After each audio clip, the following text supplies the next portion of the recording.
All right, ladies and gentlemen, here we go. This is our new unit, Earth's Resources, Air and Water.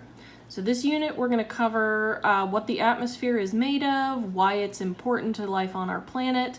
We're going to talk about some of the components, the different layers of the atmosphere, as well as air pollution, and then we're going to touch on some water pollution, both of which are kind of hot topics these days. You know, not nearly as much as the coronavirus right now, obviously, but prior to a global pandemic, these were sort of in the forefront of current events. All right, here we go. I'm just covering the first 3 slides so that I'm not overwhelming you with new information. You can follow along however you want. All right, so characteristics of the atmosphere. The atmosphere is a mixture of gases that surrounds any planet, moon, or other celestial body.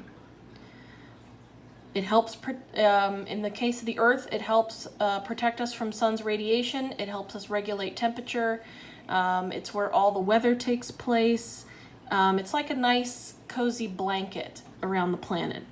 Without the atmosphere, life on this planet couldn't exist.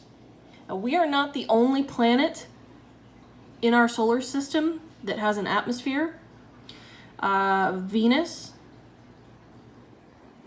has a really, really thick atmosphere, and it's actually, Venus is an interesting case because that's an example of a planet where the greenhouse gases just went completely out of control through the development of the planet. And its atmosphere is so thick and the pressure is so intense that if you were to try to land on the surface, you would be crushed by the weight of the atmosphere, by the weight of all the gases. And due to the gas composition on Venus, it actually rains sulfuric acid, which is pretty heavy metal, if I'm being honest. That's, you know, heavy metal. All right. There are other planets that are made up entirely of atmosphere, like Jupiter, Saturn, Neptune, Uranus, there's moons that have an atmosphere. Ours does not, but some of the moons of Jupiter and Saturn, they have atmospheres that are similar to ours, which is why certain NASA courses of study, they're thinking that those might be good places to look for life, because they're similar in gas composition to our atmosphere, which is pretty cool. So like I said, the atmosphere is like a blanket around the planet. It does protect us from a lot of the sun's radiation, along with the magnetosphere, which we talked about in previous units. And it helps keep the temperature fairly even. A planet like Mercury, which is the closest to the sun, it has no atmosphere.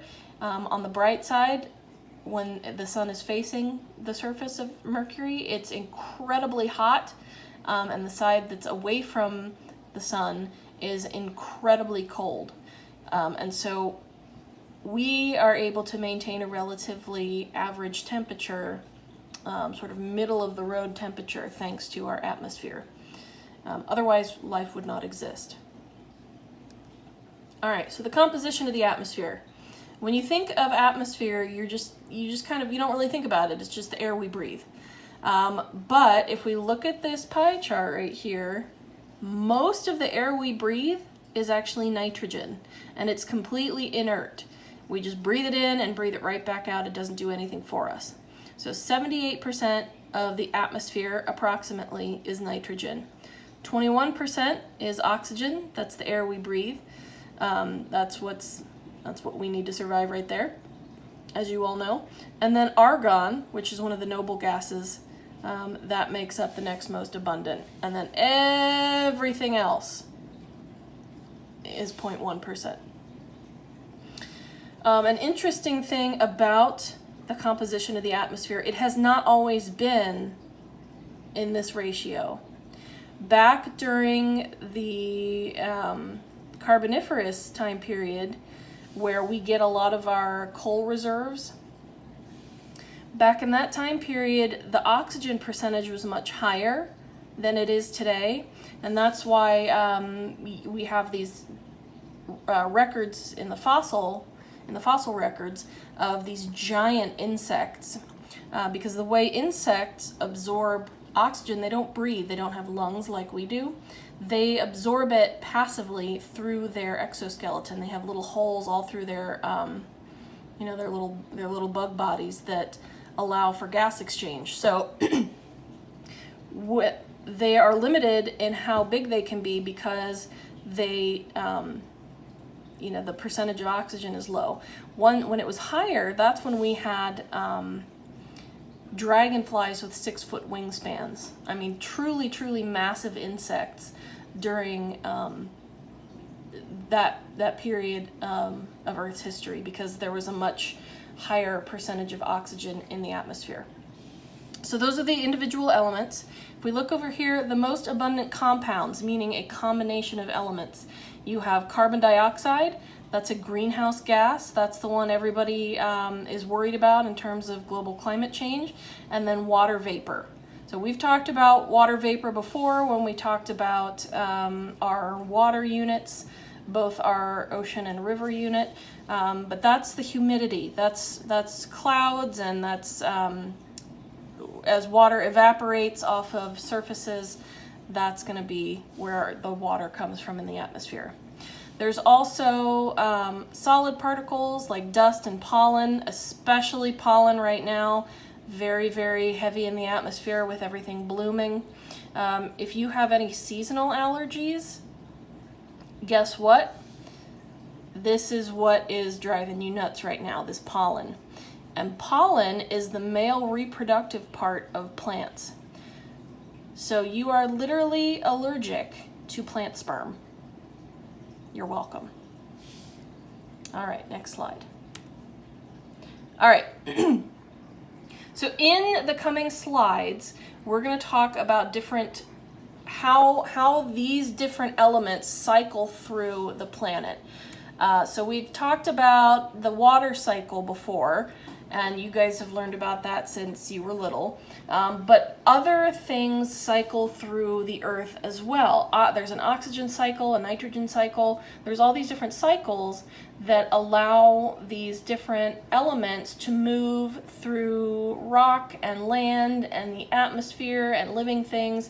And so just to give you guys a basic definition, a cycle is a group of processes in which matter repeatedly moves through a series of reservoirs. And a reservoir is a place where matter or energy is stored. So you've heard the term reservoir before when we talked about water, fresh water in particular, the streams and rivers unit. A water reservoir, it's a place where we store water. However, a reservoir can just be used as a general term for anything that gets stored somewhere. So right now, I have lots of quarantine snacks. I could call my snack drawer my snack reservoir. And let me tell you, I went grocery shopping yesterday, got a lot of snacks. All right, lots of different elements on Earth cycle between reservoirs, and they rely on different energy sources to drive them. Those energy sources can be the sun, which is the case of the water cycle, or it can be as things decompose, stuff gets released into the environment. It can be all different things that drive these different cycles. It just has to do with what the material is, where it's moving, and what the reservoirs are. And these cycles can take anywhere from a few hours to millions and millions of years. So there's lots of different cycles, lots of different materials that move through the Earth, and